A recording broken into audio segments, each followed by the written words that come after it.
आदाब नाजरीन, मैं सनम एजाज और आप देख रहे हैं मुद्दा सनम के साथ। मुद्दा आज का थोड़ा सा हटके है और आज के मुद्दे में हम उस मुद्दे को उठा रहे हैं जो जम्मू कश्मीर के उस पीढ़ी के साथ जुड़ा है जो उसके सामने अपना, उनके अल्फाज के मुताबिक उन्हें अपना फ्यूचर, अपना भविष्य, अपना मुस्तकबल कहीं ना कहीं डार्क में वो बता रहे नज़र आ रहा है। ये जम्मू कश्मीर में अनएम्प्लॉयमेंट का ग्राफ रेट जो भी कहे, कभी भी पिछले 10 से 15 सालों में 20% से कम नहीं आया है। और अनएम्प्लॉयमेंट में जम्मू कश्मीर में सबसे बड़ी वजह यह भी बताई जाता है कि प्राइवेट सेक्टर न होने की वजह से, पब्लिक सेक्टर या सरकारी सिर्फ सब कुछ होने की वजह से जो जॉब अपॉर्चुनिटीज़ वो बहुत कम है। और जम्मू कश्मीर में सब लोगों को, क्या हर किसी को उम्मीद यही रहती है कि सरकार की नौकरी चाहिए, क्योंकि प्राइवेट सेक्टर है नहीं। तो सरकार कितने लोगों को नौकरी देगी, ये सबसे बड़ा सवाल है। उसी सवाल को कोप अप करने के लिए जम्मू कश्मीर की सरकार प्राइवेट पब्लिक पार्टनरशिप भी कर रही है, एंटरप्रेन्योरशिप का पर भी जोर दे रही है, फॉरेन इन्वेस्टमेंट की भी बात करिए, कोशिश कर रही है। लेकिन उन कोशिशों में अभी बहुत वक्त लग सकता है जिस तरह सरकार बता रही है, क्योंकि अभी शुरुआत थी। सरकार कहती है 5 अगस्त 2019 के बाद एक नया सिलसिला शुरू किया, उस सिलसिले में कोशिशें की जा रही हैं और थोड़ा सा वक्त चाहिए। लेकिन तब तक जम्मू कश्मीर का नौजवान जो सरकार की नौकरियों का मतलाशी है, रोज़गार वहाँ से ढूंढने की कोशिश करता है, उसको हर बार कहीं न कहीं कभी डिच किया गया, कभी धोखा दिया गया, कभी उसके फ्रॉड की गई। और इस फ्रॉड की कई कहानियां हैं।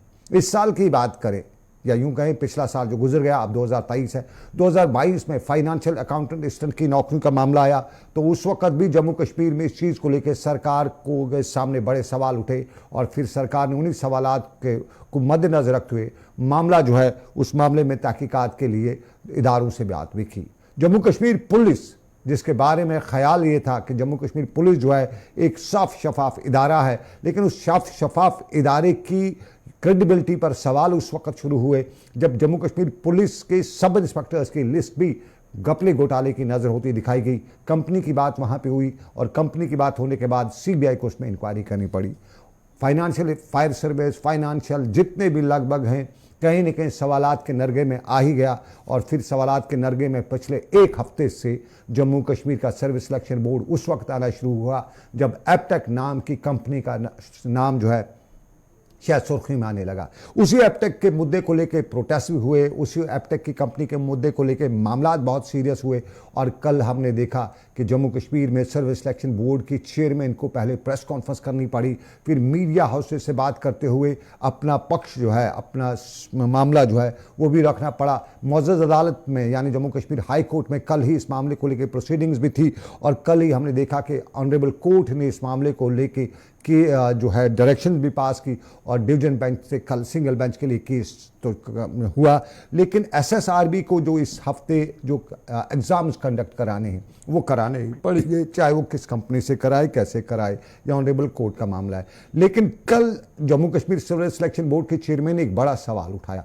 हमारे साथी विनोद कुमार से, सीनियर साथी हमारे विनोद कुमार से जब उनने बात की तो कुछ मामला उन्होंने उठाए। ज़रा सुनिएगा जो मामला कल उन्होंने उठाया, उस पर हम बात करनी चाहिए। एपटेक जो कंपनी एग्जाम कंडक्ट करवा रही है उसकी वकालत कर रहे हैं, उसको सपोर्ट कर रहे हैं, कितनी सच्चाई है इसमें? बिल्कुल सच्चाई नहीं है जी। पहला तो ये मैं कहूँगा ये कैंडिडेट्स ही नहीं है। राइट। अगर हैं तो बहकाए हुए हैं, और अगर बहकाए हुए हैं तो वो समझ आए कि इससे अपना ही नुकसान कर रहे हैं। इन फोर्सेस के पीछे मत जाएं, अपनी पढ़ाई में ध्यान दें, एग्ज़ाम्स अच्छी तरह से करें। जहाँ तक एपटेक की बात है, एपटेक की हम वकालत नहीं कर रहे हैं। एपटेक एक ट्रांसपेरेंट तरीके से टेंडर प्रोसेस में उसने पार्टिसिपेट किया और उसके बाद क्वालिफाई की। ये हमारी जो टेंडरिंग प्रोसेस था ये QCBS टेक्नोलॉजी वाला था, क्वालिटी कम कॉस्ट बेस्ड सिलेक्शन थी। उसके तहत हमने टेक्निकल और फाइनेंशियल दोनों को कंपोनेंट को वेटेज दी जाती है जी। 4 कंपनीज हमारे पास फाइनल स्टेजेस में आई थी, जिसमें से एपटेक भी एक थी। और जो हमने पैरामीटर्स डिफाइन किए थे उसमें जो इसके मार्क्स थे उसके हिसाब से, और फाइनेंशियल जो इसका कोट किया था इसने रेट, उसको करने के बाद, एग्रीगेट करने के बाद ये L1 बिडर आया और उस बेस पे हमने इसको टेंडर दिया।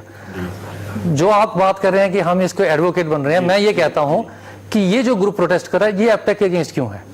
क्या ये किसी और कंपनी को चाहते हैं? क्या ये कोई कंपनी के लोग हैं? इसके बारे में आप बेटर है कि उनसे पूछें।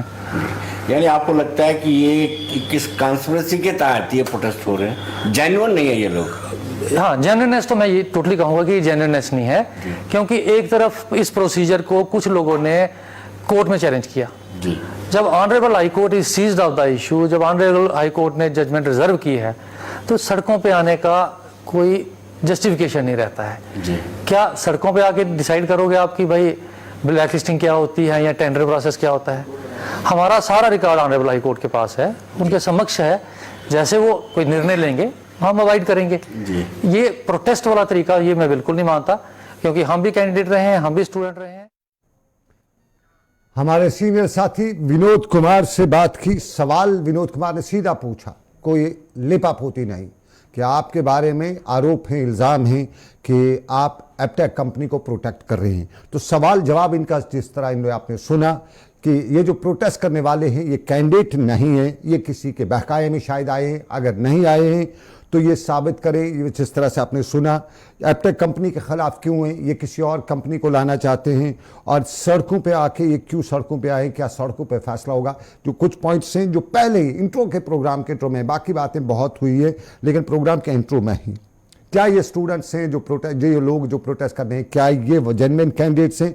यही मुद्दा आज हमने उठाया और हमने आज के प्रोग्राम में मोहम्मद बिलाल खान, ये इन प्रोटेस्ट में इन्होंने हमारे साथ, हमारी सहयोगी जम्मू में है रितिका, उनसे भाई कई बार बात की, प्रोटेस्ट किए।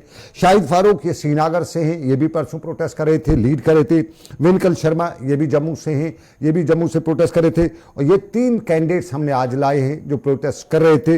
और उसके साथ साथ हमने आज संजय बारू को भी बताया है कि हमने कोशिश की थी कि सरकार के SSRB के चेयरमैन खुद इस प्रोग्राम में बैठें, लेकिन वहाँ से कोई रिस्पॉन्स ना मिलने की वजह से हमने BJP के लीडर संजय बारू को आज यहाँ प्रोग्राम में रखा है, दावत दिया। बहुत शुक्रिया संजय जी। बिलाल खान बहुत बहुत शुक्रिया, पुंछ से आपका ताल्लुक है, यानी सभी डिविजन्स ऑफ कश्मीर, हमने कश्मीर को भी, पुंछ राजौरी को भी और हमने जम्मू को भी आज इस प्रोग्राम में हिस्सा दिया है। जरा आपसे शाहिद बिलाल खान साहब जानना चाहेंगे, चेयरमैन साहब को आपने सुना, क्या आपने सुना उनको?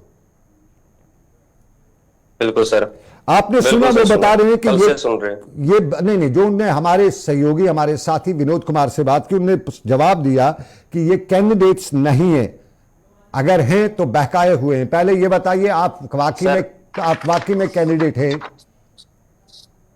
सर ये देखो, ये सबूत है कैंडिडेट हैं कि नहीं। ये है एडमिट कार्ड अकाउंट असिस्टेंट का एडमिट कार्ड।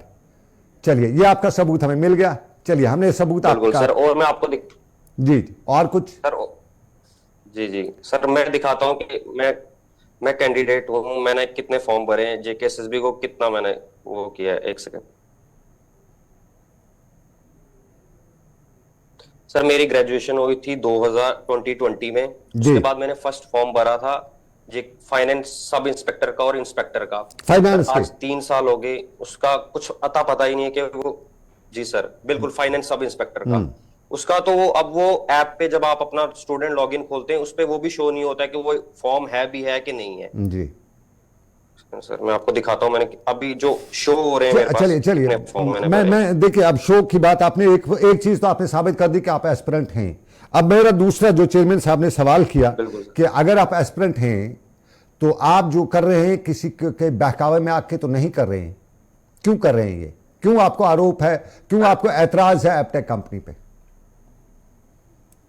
सर, हम चेयरमैन सर को, एडमिनिस्ट्रेशन को 100 प्रूफ दे चुके हैं एप्टेक के बारे में कि हमें ये नहीं चाहिए। हम उनसे एक रिक्वेस्ट करते हैं कि आप ही हमें एक चीज बता दो कि आपको यही क्यों चाहिए। हम तो रीजन दे रहे हैं हमें क्यों नहीं चाहिए, आप बता दो आपको क्यों यही चाहिए। नहीं, आपको क्यों नहीं चाहिए?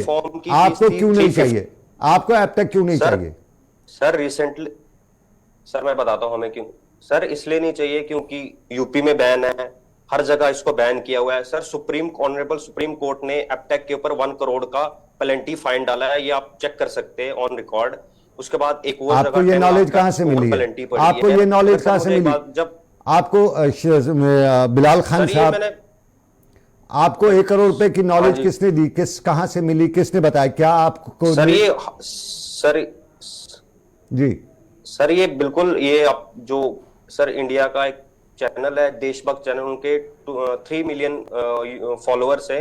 उन्होंने कल जेएंड के स्टूडेंट्स के बारे में पूरी बात की, एप्टेक के बारे में बात की और पुराने जितने पेपर लीक उन्होंने बात की। उन्होंने सारे बताए जो डॉक्यूमेंट इसमें है वो बताए, उनमें था ये पूरा। आप देशभक्त बनर्जी की बात कर रहे हैं? सर देशभक्त, हाँ जी, जी बिल्कुल, और क्रेडिबल जर्नलिस्ट देशभक्त हैं, चैनल जो है। क्रेडिबल जर्नलिस्ट हैं, उनके क्रेडिबिलिटी पे सवाल ही नहीं खड़ा किया जा सकता है। अब मैं एक और सवाल चाहता हूं हाँ जी, आपसे, हाँ जी सर, जो चेयरमैन साहब ने पूछा है, जी क्या सड़क पर आप जी जी सर। क्यों आ गए हैं, ये भी बताइएगा। सर अगर कोई सुने ही नहीं तो हम क्या करें सर? हम लॉ एंड ऑर्डर को मेंटेन रख रहे, हमने कुछ नहीं किया। उस दिन भी जब फर्स्ट टाइम प्रोटेस्ट किया आउटकॉम ने, तब हम पार्क में थे, उसके बाद पुलिस आई। सर कश्मीर में प्रोटेस्ट हो रहा है, वहां पे पुलिस उनको बिल्कुल सपोर्ट कर रही है, सब कुछ। हमें घसीट घसीट के ले जाया जा रहा है, डिटेन किया जा रहा है, 5-5, 7-7 घंटे हमें अंदर रखा जा रहा है। हम कर रहे क्या है? चलिए चलिए,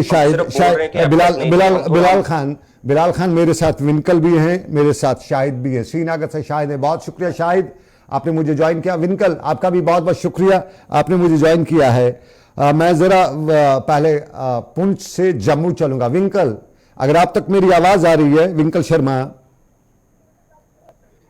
विनकल आपको मेरी आवाज, विनकल अगर आपको मेरी आवाज आ रही है जी बिल्कुल, तो आ रही है, बिल्कुल आ रही है। आप लीड कर रहे थे परसों इस प्रोटेस्ट को। आप बताइए, आप कैंडिडेट हैं या आप पॉलिटिकल लीडर हैं, एस्पिरेंट हैं? आप एस्पिरेंट हैं या पॉलिटिकल? 16 मेरे एस्पिरेंट होने का सबूत जेकेएसएसबी शायद भूल गई है। 16 दिसंबर को जेकेएसएसबी के चेयरमैन या जेकेएसएसबी के जो ऑफिशियल ट्विटर हैंडल है, उस पर से एक ट्वीट आता है कि पेटिशनर्स ने पेपर दिया है। तो पेटिशनर विंकल शर्मा ही था, जिस जजमेंट के लिए वो कोर्ट केस में भुगत रहे थे, जो डीबी में वो लड़ रहे थे। कहीं ना कहीं वो जो हमारे जो व्यूअर्स हैं, जिनके सामने वो बार बार जाते हैं, या फिर जो लोग उनको सुनते हैं, उनसे उम्मीद करते हैं सच बोलेंगे, उनके सामने वो झूठे तथ्य पेश कर रहे हैं। अगर हम एस्पिरेंट्स नहीं है, तो फिर जेकेपीएसआई का जब स्कैम सामने आया था, तब ऐसा क्यों कहा गया था कि हम लोग फेलियर्स हैं? अगर हम पेटिशनर्स नहीं है, तो मैं आज भी अपने फोन में मेल दिखा सकता हूं। जेकेएसबी ने मेरे को मेल करा है कि आपकी जो फाइनेंस अकाउंट असिस्टेंट, जिसको हम बाइकआउट करने वाले हैं, वो आपकी जो रिक्शा है वो आ गई है। तो जेकेएसबी झूठे तथ्य रखती है, लोगों से झूठ बोलती है। मैं आपसे जरा और भी बातें करना चाहूंगा, जरा मैं आपको रोकना चाहूंगा। शाहिद भी मेरे साथ श्रीनगर से हैं। शाहिद फारूक, आप कश्मीर से हैं, साउथ कश्मीर को बिलोंग करते हैं, आप एस्पिरेंट हैं। जरा अपनी डिग्री बताइए, आपने पढ़ा कितना है, एस्पिरेंट कहाँ किस पोस्ट के लिए है, जरा बताइएगा हमारे नाजरीन को। कोई एविडेंस है आपको या जबानी एविडेंस, या किसी आप पॉलिटिकल लीडर, कोई पॉलिटिकल पार्टी से आप? थैंक यू सो मच सनम साहब हमारे साथ बात करने। देखिए, ये तो इररिस्पांसिबल स्टेटमेंट्स आ रहे हैं जो this is not my statement, this is not my statement, this is the chairman of the SSR. I am quoting chairman of हो चुकी है। यस जी जी जी, जरा प्रूव करिए ना, हमें क्या भरोसा है, हमें क्या भरोसा है? आप मेरी आवाज आ रही है सनम साहब? बिल्कुल आपकी आवाज आ रही है, जरा आप बताइए ना। मेरा नाम शाहिद फारूक है जी। मेरा नाम शाहिद फारूक है। आप जेकेएसएसबी की वेबसाइट में लॉग इन करके देखिएगा, वहां से आप मेरी एडमिट कार्ड डाउनलोड कर सकते हैं। लेकिन मैंने अभी एडमिट कार्ड डाउनलोड नहीं किया क्योंकि मैं इस एग्जाम से बाइकआउट कर रहा हूं, जो एग्जाम हमसे फोर्सफुली लिया जा रहा है। मेरे पास अभी मेल भी आ गई है, मेरे पास अभी एसएमएस भी आ गया है जेकेएसएसबी की तरफ से कि आप अपना एडमिट कार्ड डाउनलोड कीजिए। मेरा नाम शाहिद फारूक है, मेरा डेट ऑफ बर्थ 59/1997 है। आप मेरा एडमिट कार्ड वहां से डाउनलोड कर सकते हैं। जो भी देख रहे हैं, आप मेरा एडमिट कार्ड वहां से चेक कर सकते हैं। चलिए, आप किसके रिस्पांसिबल स्टेटमेंट आ रहे हैं उनकी? आप किसके एस्पिरेंट हैं ये बताइए, किस चीज के लिए आपने फॉर्म भरा था? मैं जेकेएसएसबी, किस मैंने फाइनेंस अकाउंट सिस्टम का फॉर्म भरा है, मैंने जेकेपीएसआई का फॉर्म भरा है, फाइनेंस एसआई का फॉर्म भरा है, पटवाई का फॉर्म भरा है, विलेज लेवल वर्कर का फॉर्म भरा है। अरे सब फॉर्म आपने भरे हैं।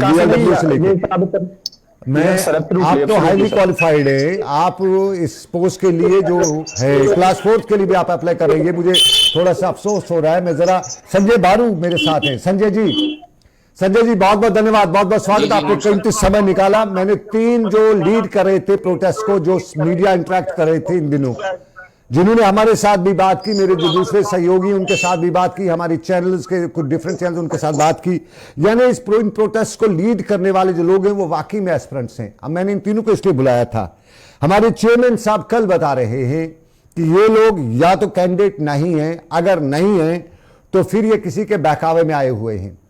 Was it a genuine? Sanjay बारू से थोड़ा सा राब्ता हमारा खत्म हो गया। अब जरा विंकल आप मुझे बताइएगा, विंकल आपके पास अगर राब्ता जुड़ रहा है मेरा, हमारे यहाँ आज जम्मू में संजय जी, मैंने तीनों कैंडिडेट्स को मैंने स्क्रीन पे लाया लाइव नशरियात में, this is no unedited uncut है, और ये तीनों कैंडिडेट्स अपने जो फॉर्म वगैरह ये दिखा रहे हैं, दैट मीन दे प्रूव कि ये कैंडिडेट है, ये किसी जिस तरह चेयरमैन साहब ने कल शाम को मीडिया इंटरेक्ट किया जिसमें उन्होंने बहुत पानी भी कल बहुत पिया जब मीडिया के सवालात उनसे आए, तो ये साफ जाहिर प्रूव करता है कि ये कैंडिडेट्स हैं।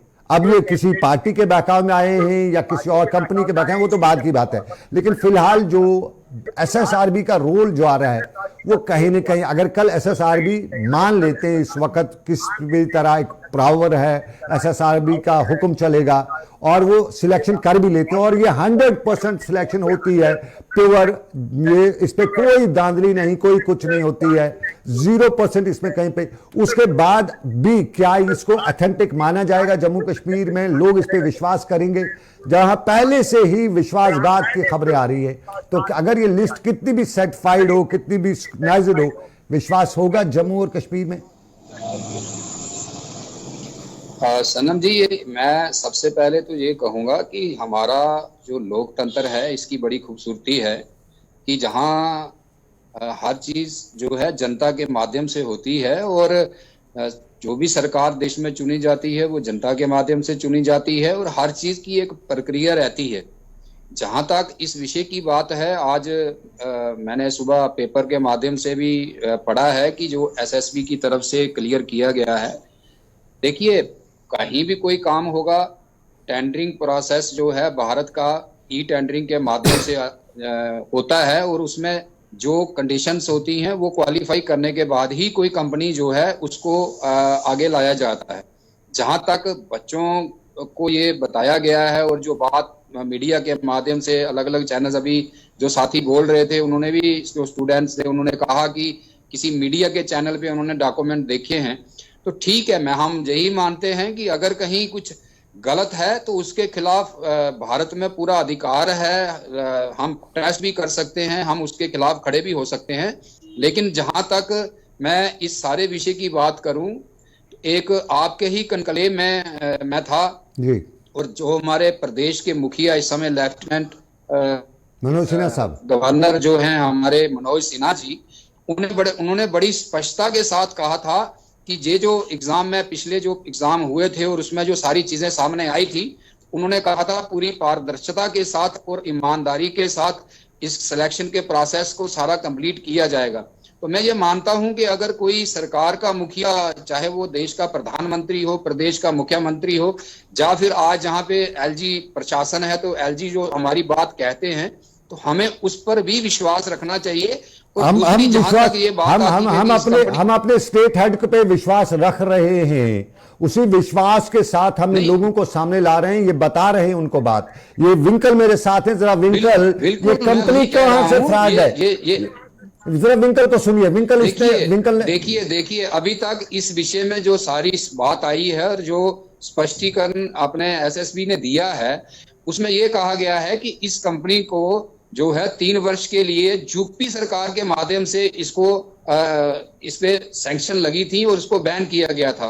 लेकिन उन्होंने पूरा बताया है कि 19 में ये कंपनी बैन हुई थी और इसका बैन और कहीं भी पूरे देश में कहीं कोई वो नहीं है, और जो डॉक्यूमेंटेशन कंपनी का आया है उसके माध्यम से ही L1, आप समझ सकते हैं, आप सनम जी बहुत पुराने जो है रिपोर्टर्स हैं, हम कई वर्षों से आपको देख रहे हैं, आप समझते हैं जो प्रोसेस है वो बड़ा एक अच्छे तरीके से होता है, क्योंकि ई टेंडरिंग के प्रोसेस में कहीं कोई गुंजाइश होती नहीं है।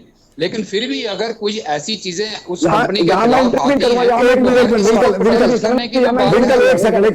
एक सेकंड जी संक्षेप संजय जी, जरा विंकल को सुन लीजिएगा। विंकल कंपनी के बारे में आपको बता रहे हैं और इनने जो रिसर्च किया है जिसके बाद ये सारा विवाद उठा, जरा विंकल बताइए। जिस टेंडर प्रोसेस का हवाला दे रहे हैं, ई टेंडर है, बिल्कुल ई टेंडर है, लेकिन कंडीशनें इंटरनेट नहीं बदल रहा, कंडीशनें जेकेएसएसबी बदल रही है। और जिस ई टेंडर की बात ये दुहाई दे रहे हैं कि एलजी प्रशासन पर भरोसा कर लें, वो टेंडर कैंसिल हुआ। कोर्ट में खुद उन्होंने कहा कि एफिडेविट इन्हें पिछली बार नोटरी का दिया था और हमने एफिडेविट फर्स्ट क्लास मैजिस्ट्रेट का मांगा था। दूसरा, जेकेएसएसबी जिस बयान का हवाला दे रहे हैं, उस बयान में ही जेकेएसएसबी कहती है कि हम लोग, कंपनियों ने कहा कि भाई हमें ये कंडीशन नहीं होनी चाहिए, तो हमने बदल दी। कंपनियों के कहने पे पता तो चले कौन सी कंपनी के कहने पे है। तीसरी, इन्होंने 2-3 बातें बोली कि हमारे एलजी प्रशासन पे हमें भरोसा करना चाहिए। विंकल, मुझे समय बहुत कम है मेरे पास। एक मिनट मैं आपसे पूछना विंकल, आप किस कंपनी के बहकावे में आए हैं जो आपने प्रोपगंडा किया, जिस तरह कल बताया जा रहा था कि प्रोपगंडा किया जा रहा है इस कंपनी के खिलाफ? आप किस कंपनी के, और आप कैसे कह सकते हैं ये कंपनी फ्रॉड है? हमारी कंपनी है युवा, हमारी कंपनी है जम्मू कश्मीर की सरकार। हम जम्मू कश्मीर के शहरी हैं और जम्मू कश्मीर की सरकार आ रही है। हमारी सरकार खुद क्यों नहीं कराती पेपर? तो ये प्रॉब्लम कहां से है? प्रॉब्लम कहां से है? एप्टेक के साथ प्रॉब्लम कहां से है? आप बताइए, एप्टेक के साथ प्रॉब्लम कहां से है? एप्टेक मैं बताता हूँ एप्टेक के पास प्रॉब्लम कहां से है। केंद्र सरकार सीबीएसई में एप्टेक को टेंडर देती है। सीटेट का पेपर लीक होता है, केवीएस का पेपर लीक होता है, केवीएस का पीआरटी लीक होता है, पीजीटी लीक होता है, पर कोई बहुत पुराने नहीं है। ये 15 जनवरी को लीक होता है, 7 फरवरी से लेके आपके 28 फरवरी तक लोग पकड़े जाते हैं। हर बार हर शिफ्ट में कहीं ना कहीं लीक।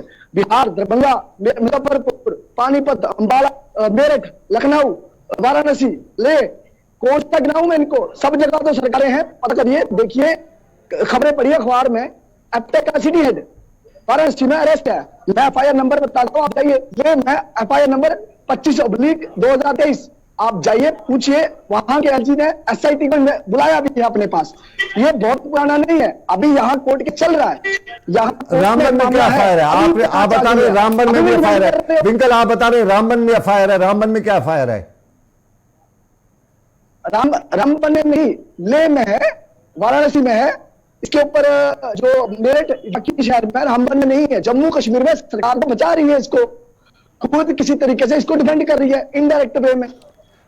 चलिए मैं थोड़ा सा संजय बारू, देखिए, पब्लिक के लिए सब कुछ सरकार होती है, सरकार पब्लिक के लिए होती है। अगर हमारे युवा इस कंपनी से खुश नहीं है, उन्हें शक लगता है, उसके बाद भी इस कंपनी को चेयरमैन खुद डिफेंड करते हैं, सब कुछ डिफेंड करते हैं, शक शुबात फिर खड़ा हो जाने ही है। ठीक है, ये कंपनी नहीं है लोगों को सेटिस्फाई, ये कोई किसी हमारे कॉन्स्टिट्यूशन में नहीं लिखा तो नहीं लिखा, किसी कंपनी को होना चाहिए। तो ये कंपनी नहीं है, कंपनी जम्मू कश्मीर सरकार खुद क्यों नहीं करती है अपने जरिए? सरकार के पास अपने प्रोविजन है, उससे क्यों नहीं करती है? सरकार कंपनी को ठेका दे रही है, करोड़ों रुपए इस कंपनी को क्या फायदा देने की जरूरत है? सरकार के पास मैन पावर है, सरकार के पास रणबीर प्रेस है, हमारे पास सब कुछ अपना है, क्यों नहीं कराई सरकार उसे?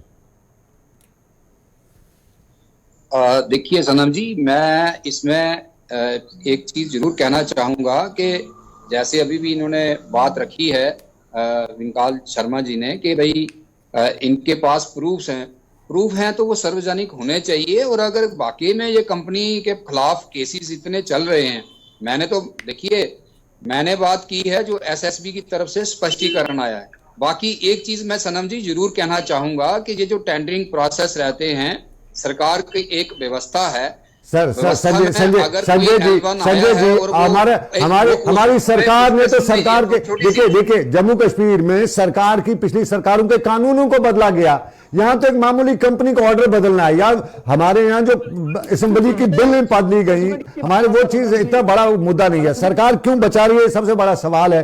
विंकल, आपसे तो मैं एक संक्षेप में लास्ट पे जाना चाहूंगा, क्या कोई आपने ये जो अथॉरिटीज है, एसएसआरबी के चेयरमैन, उनसे कभी बात की, उनको ये सारी बातें बताई जो हमें बता रहे हैं आप?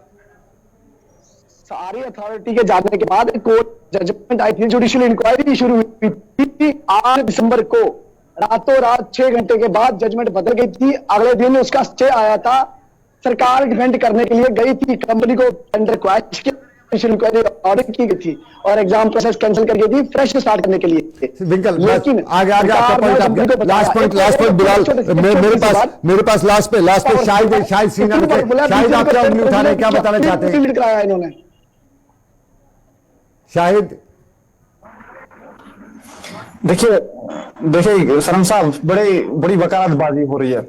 एप्टेक को कोई और डिफेंड कर रहा है, वो डिफेंड कर रहे हैं जिनके सामने हमने उनके घोटाले सामने पेश किए। हम एसएसबी ऑफिस गए थे, हमने रिप्रेजेंटेशन डाली थी कि हम इस ब्लैक लिस्टेड कंपनी को, जिसपे हमारा ट्रस्ट बिल्ड नहीं होता, हम उससे एग्जाम नहीं देना चाहते हैं। लेकिन वहां पे बड़ी वल्गर अल्फाज में हमें वहां से बाहर निकाला गया और बोला गया कि उन्होंने रिप्रेजेंटेशन डाल के यहाँ पे अपने हमारे क्लासेस चेंज किए। एक थर्ड कंपनी को, प्राइवेट कंपनी के कहने पे आप अपने क्लासेस चेंज करते हैं, लेकिन यूथ जिनको एग्जाम्स में अपीयर होना है, क्लासेस चेंज हुए, आपके पास कोई एविडेंस है? ये सारे एविडेंस लेके आपके सारे एविडेंस लेके सीबीआई क्यों नहीं जाते हैं? आप श्रीनगर में क्राइम या जम्मू में क्राइम ब्रांच को क्यों नहीं करते हैं, अप्रोच करते हैं? सारे अगर इतने सबूत आपके पास हैं। देखिए वो तो इन्वेस्टिगेशन ऑर्डर हो चुकी थी, हम किस पे भरोसा करें अब? वो तो हमने कोर्ट में उसके सिंगल बेंच के ऑर्डर में उसके सीबीआई इन्वेस्टिगेशन का, वो सुप्रीम कोर्ट के, हाई कोर्ट के जज के अंडर एक इन्वेस्टिगेशन ऑर्डर की थी उन्होंने, लेकिन इन्वेस्टिगेशन करे तो करे कौन? उनको इन्वेस्टिगेशन से ही तो डर लगता है ना। एक बार इन्वेस्टिगेशन होने दो, तब पता चलेगा कि कौन कितना दूध का दुला है।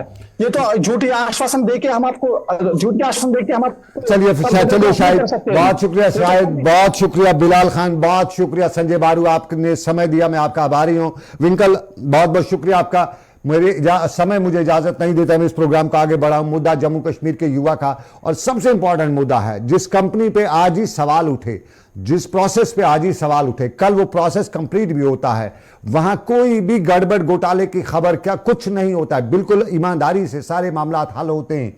लेकिन क्या उस पर विश्वास होगा? और अगर कल रिजल्ट आता है और उसमें अगर 4-5% जम्मू के ज्यादा लोग आ जाते हैं, तो कश्मीर में विवाद उठेगा कि देखिए कंपनी बाहर से लाई, अपने जम्मू के लोगों को, अपने हिंदू भाइयों को ज्यादा दे दिया, हमारा हक खा लिया। ये कश्मीर में बात होगी, सरकार दूर हो जाएगी। और अगर कश्मीर के आ गए तो जम्मू में होगा, देखिए कश्मीर की पॉलिटिशियंस ने उनके प्रेशर में आ गए, वहां का सारा कुछ हो गया, हमारा हक कश्मीरियों को दे दिया। तो जहां पहले से ही शक शुबात हूं, उस कंपनी को, उस प्रोसेस को वहीं पे खत्म करने के बजाय आगे ले जाना शायद हमारे हित में नहीं होता है, हम सब के हित में नहीं होता है, क्योंकि हम इस देश के वासी हैं और इस देश में कहीं कोई बात होती है उस पर हमें बात करने का हक है, अपनी राय रखने का भी हक है। ये मेरा डेमोक्रेटिक हक है और इस डेमोक्रेटिक हक के तहत बात पते की यही है कि शक शुबात आ चुके हैं, आगे की प्रोसेस पे शक शुबात रहेंगे और पूरे जो इदारे हैं, जो इंस्टीट्यूशंस हैं, उनकी क्रेडिबिलिटी पे सवाल उठते हैं। ये मेरे इदारे हैं, दीज आर माई इंस्टीट्यूशंस, और मेरे इंस्टीट्यूशंस पे अगर कोई सवाल उठेगा तो मुझे अच्छा नहीं लगता है। तो फिलहाल आज के मुद्दे में बस इतना ही। इस उम्मीद के साथ दीजिए इजाजत कि ऊपर वाले की रही मर्जी, फिर करेंगे आपसे मुलाकात। शाहिद दिल्ली से मेरे साथ रहे, सपना वर्मा रही, विकास रहे, दीजिए जम्मू से रेत का राजपूत रही। तो सबके लिए बहुत बहुत शुक्रिया, दीजिए इजाजत, रखिए अपना ख्याल, अल्लाह हाफिज।